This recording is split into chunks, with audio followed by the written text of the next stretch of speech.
ബാക്കി വന്ന തേങ്ങാപ്പാൽ കൊണ്ട് ഒരു കീടനാശിനി കം ഫ്ലവർ ബൂസ്റ്റർ ഉണ്ടാക്കുന്ന രീതിയാണ്. കിച്ചണിൽ വേസ്റ്റ് ആവുന്ന പല സാധനങ്ങൾ വെച്ച് നമുക്ക് വളവും അതേപോലെ പെസ്റ്റിസൈഡ്സോ ഇൻസെക്ടിസൈഡ്സോ ഉണ്ടാക്കാൻ കഴിയുന്നതാണ്. അതിൻ്റെ ഒരു രീതിയാണിത്.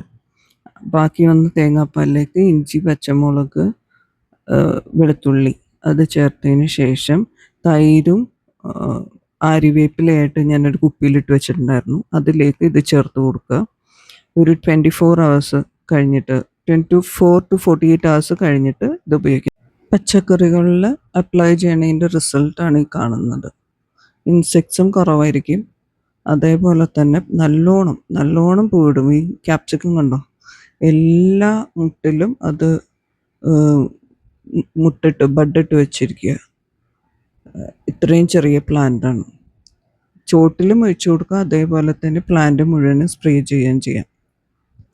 നല്ല റിസൾട്ടാണ് കിട്ടുന്നത്. പച്ചക്കറിയിൽ പ്രത്യേകിച്ച്. ഇത് മറ്റൊരു തക്കാളി നാടൻ നമ്മുടെ തന്നെത്താനെ മുളച്ചു വന്ന തക്കാളിയാണ് മാർക്കറ്റിൽ നിന്ന് വാങ്ങിച്ചത്. ഇന്ന് റോസിലും ഇതെല്ലാം നല്ല റിസൾട്ട് കിട്ടുന്നുണ്ട്, നല്ലോണം പൂവിടുന്നുണ്ട്. അതിലൊരു ഐറ്റം കൂടി ചേർക്കണം, ഞാൻ വിട്ടുപോയി.